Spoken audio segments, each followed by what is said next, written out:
ओम श्री विद्याय नमः। मित्रों, आज हम कन्या राशि वाले जातकों के बारे में बात करने वाले हैं। कन्या राशि वाले सभी जातक, मई का महीना जा चुका है पूरी तरह से और अब जून का महीना प्रारंभ हो चुका है। तो जून का ये महीना कन्या राशि वालों के जातकों के लिए कौन कौन सी बड़ी अपॉर्चुनिटी लेकर के आया है, एक तो इस विषय पर हम चर्चा करेंगे।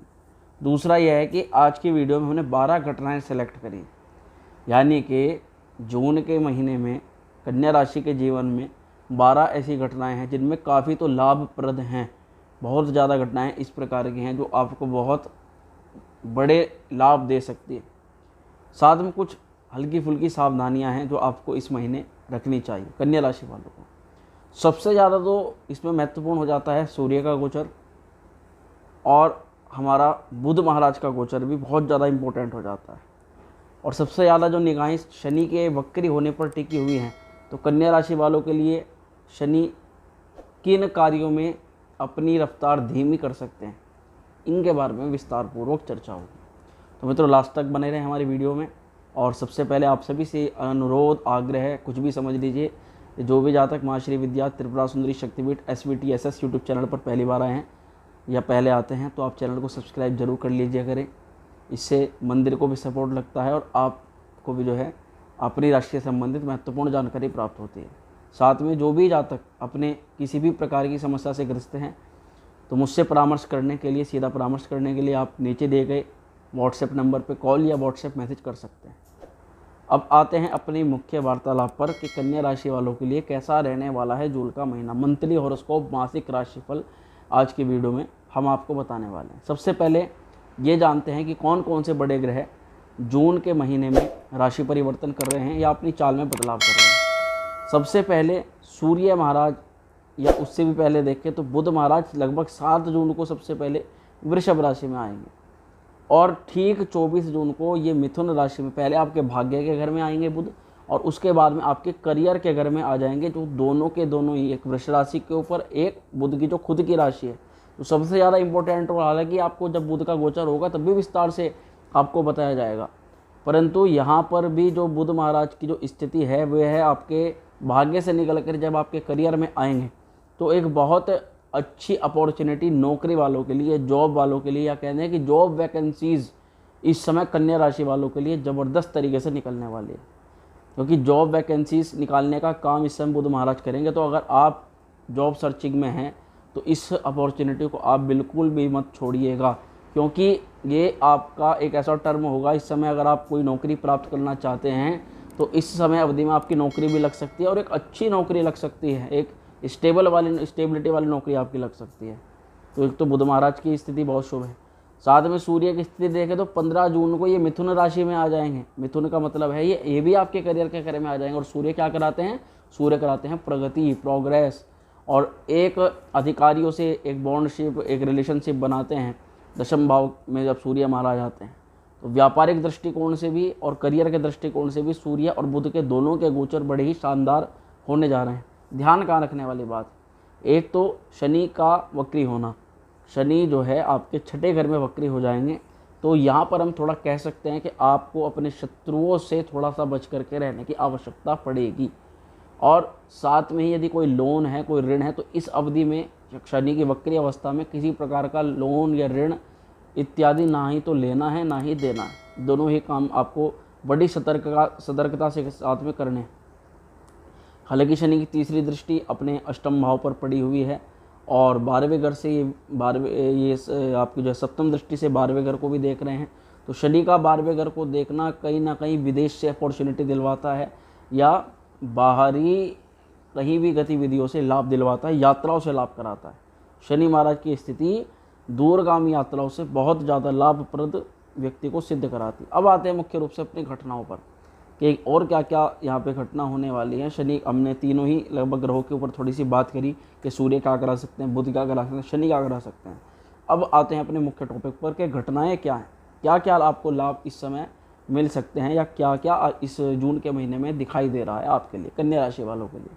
तो सबसे पहले देखें तो करियर में प्रयास आप जो भी इस समय करेंगे, क्योंकि मैंने कहा कि बुध अब आ रहे हैं दशम भाव में, तो करियर में की गई सफलता इस समय सिद्ध होगी, यानी कि सफलता आपको मिल जाएगी और मुख्य रूप से जो आपके छठे घर में शनि कुंभ राशि पर विद्यमान हैं, छठे घर में विद्यमान हैं, वह भी आपके मिलने वाले आपके जो किए हुए प्रयास हैं उनको सफल बनाने के लिए बड़ा सिद्ध करेंगे शनि महाराज। दूसरी घटना यह है कि आपकी जो इस समय रुचि रहेगी, एक इंटरेस्ट रहेगा, दूसरों की सेवा भाव यानी कि सेवा करने का इंटरेस्ट इस समय रह सकता है।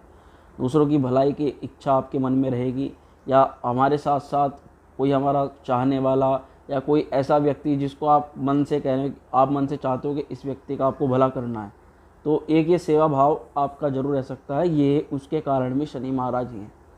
और सबसे बड़ी बात यह है कि शनि कन्या राशि वालों के लिए योग कारक ग्रह माने जाते हैं। जब भी किसी की भी कन्या राशि हो, उसके लिए शनि जो है सबसे ज़्यादा योग कारक माने जाते हैं। शनि की स्थिति सबसे ज़्यादा आपका जो है महत्वपूर्ण रोल रखती है कन्या राशि वालों के लिए। एक ये बात हुई हमारी। तीसरी घटना को देखें तो धन और प्रेम के मामलों में सफलता दिलाते हैं कौन से ग्रह? शुक्र महाराज। क्यों?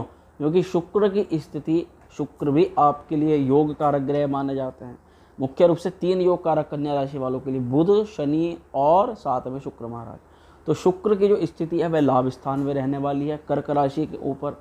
हालांकि नीच के मंगल के साथ में शनि है, तो ऐसे में जो भी फीमेल्स आपके पार्टनर हैं या फीमेल रिलेटिव हैं या आपके जो भी आपके फीमेल मित्र हैं, उनके साथ में थोड़ी सी खटपट या वाद विवाद हो सकता है। हालांकि सब कुछ बढ़िया चलने वाला है, परंतु कहीं भी किसी भी प्रकार से गलती से आपको फीमेल रिलेटिव के कारण से नुकसान कुछ हो सकता है, कुछ ना कुछ। तो इसका थोड़ा सा आपको ध्यान रखना है। किस प्रकार का नुकसान? कि आपको कोई अपनी गोपनीय बात उसको नहीं बतानी है। सब कुछ अच्छा चलेगा, रिलेशनशिप में कोई दिक्कत नहीं आएगी, सब कुछ बढ़िया है, परंतु शुक्र नीच के मंगल के साथ में तो थोड़ा सा आपको भी ध्यान रखना है। चौथी घटना की यदि हम बात करें तो सेहत का ध्यान इस समय बहुत ज़्यादा जरूरी है। सेहत के लिए गुरु, अगर हम देखें तो गुरु की स्थिति 8वें भाव में राहु के साथ में विद्यमान है, तो थोड़ा सा खान पान पर और पेट की दिक्कतों के साथ में आपको इस समय थोड़ा टाइम गुजारना पड़ सकता है। और 5वीं घटना को हम देखें तो रिलेशनशिप में औसत परिणाम मिलने वाले हैं। जैसे मैंने कहा कि कोई दिक्कत नहीं है। आपके 8वें घर में जो है राहु विद्यमान है, और राहु पंचम दृष्टि से आपके 12वें घर को देख रहे हैं, सप्तम से धन को देख रहे हैं, और नवम दृष्टि से देख रहे हैं आपके सुख के घर को, जहाँ पर बृहस्पति की राशि है और बृहस्पति के साथ में ही वहाँ पर विद्यमान है। तो राहु की वहाँ पर दृष्टिपात होने से ये हम कह सकते हैं कि थोड़ा सा धन खर्च आपका अपनी फैमिली के प्रति हो सकता है, ये चीज़ दिखाई देती है। छठी घटना की यदि हम बात करें तो जीवन के किसी भी क्षेत्र में एकदम से अचानक से विकास हो सकता है, किसी भी क्षेत्र में, चाहे संतान हो जाए, चाहे विवाह हो जाए, चाहे आपकी नौकरी लग जाए, कोई बड़ा प्लेटफॉर्म आपके जीवन से जुड़ा हुआ इस समय ऐसा हो सकता है जिसमें आप बहुत अच्छी कामयाबी हासिल कर सकते हैं। तो जीवन के किसी क्षेत्र में विस्तार, यानी कि उसको पूर्ण रूप से आप बड़ा कर देना। यदि आप बिजनेस में हैं तो छोटा सा बिजनेस को पता चला थोड़े ही समय में आपने उसमें व्यापार में वृद्धि कर ली है। तो कोई भी क्षेत्र हो सकता है, जीवन के किसी क्षेत्र में जो है विकास दिखाई देता है। 7वीं घटना की यदि हम बात करें तो नई चीज़ों में प्रवेश के योग इस समय बनते हैं। कई नए बिजनेस में आप नए बिजनेस की स्टार्टिंग कर सकते हैं, व्यापार में किसी नए तौर तरीके को शामिल कर सकते हैं, आपके फैमिली के अंदर कोई नया व्यक्ति शामिल हो सकता है, और कोई भी नई चीज़ आप इस समय प्रारंभ कर सकते हैं। वह व्यापार भी हो सकती है, आपका गृह निर्माण भी हो सकता है, क्योंकि चौथे घर पर बृहस्पति की भी दृष्टि है, जो भवन, भूमि, वाहन, माता के घर को देख रहे। तो ये सीधा सीधा संकेत होता है कि आपको थोड़ा सा राहु के उपाय आपको करने पड़ेंगे। बृहस्पति हालांकि आपके लिए बहुत शुभ है, आपके प्रॉपर्टी इत्यादि के लिए, जो भी चीज़ें व्यक्ति महंगी चीज़ें खरीदता है उसके लिए, वाहन हुआ, प्रॉपर्टी हुई, हमारे माता का स्वास्थ्य हुआ, इसके लिए बड़ा जो है बृहस्पति का अच्छा फल है आपके लिए। तो नई चीज़ों में प्रवेश के योग। 8वीं घटना की बात करें, करियर में नए अवसरों की प्राप्ति के योग भी बनते हैं। अब करियर एक तरह से अब तक तो जो चल रहा था, परंतु जून में अब देखिए आपके कुंडली के क्या ग्रह हैं वह तो हमें नहीं पता।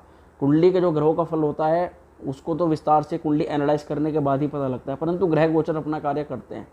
तो इसलिए आप ये संदेह ना करें कि ये ऐसा है और हमारे साथ में नहीं हो रहा या नहीं होगा, ग्रह अपना कार्य करते हैं। हाँ, अगर कोई दिक्कत और समस्या है तो अपनी कुंडली का परामर्श आप अवश्य कराएं, जरूर कराएं।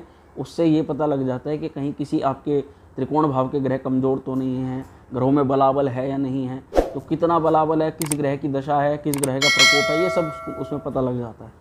तो इसलिए आप उसका एनालाइज जरूर कराएं अगर कुछ दिक्कत परेशानी नहीं। तो अगर ग्रह आपके ठीक अवस्था में है तो ये तो आपके साथ में फिर होना है। करियर में नए अवसरों की प्राप्ति के योग। 9वीं घटना के दिन बात करें तो अध्यात्म की ओर झुकाव बढ़ाते हैं बृहस्पति महाराज। अष्टम भाव गूढ़ विद्याओं का भाव, शोध का भाव, रिसर्च का भाव और अध्यात्म का भी भाव अष्टम भाव ही माना जाता है। ऐसे में बृहस्पति जो कि अध्यात्म के भी कारक माने जाते हैं, हालांकि शनि बृहस्पति दोनों ही इस प्रकार के ग्रह माने जाते हैं, परंतु अब अष्टम भाव में बृहस्पति हैं तो अध्यात्म की तरफ झुकाव तो रहेगा। पूजा पाठ इस समय जितनी करेंगे बहुत फलदायी आपके लिए सिद्ध होगी। जितना भी आप भगवान नारायण की पूजा करें, तो भगवान विष्णु की आराधना करें, तो बड़ा आनंद आपको जो है अपने कार्यों में देखने के लिए मिलेगा। इसके लिए आप उसका भी जो है कार्य कर सकते हैं। 10वीं घटना के दिन बात करें तो नौकरी में पॉजिटिव सकारात्मक परिणाम आपको मिलने जा रहे हैं। जैसा मैंने कहा, सूर्य और बुध की स्थिति इस समय आपके नौकरी को लेकर के कुछ ना कुछ अच्छा और प्रॉफिटेबल आपके लिए लेकर के आने वाले। 11वीं घटना, करियर में छलांग या प्रोग्रेस या प्रगति, अचानक से प्रमोशन के योग बन जाना। क्यों? क्योंकि सूर्य महाराज की स्थिति है, दशम भाव में है।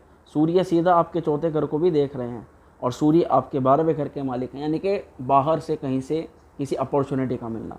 ऐसे में यदि आप जिस स्थान पर रह रहे हैं और उससे आपको अगर नौकरी के अवसर कहीं बाहर दूसरे शहर से मिलते हैं, दूसरी कंट्री से मिलते हैं, तो बिल्कुल भी मत छोड़िएगा। इस समय सूर्य आपकी प्रोग्रेस कराने के लिए आए।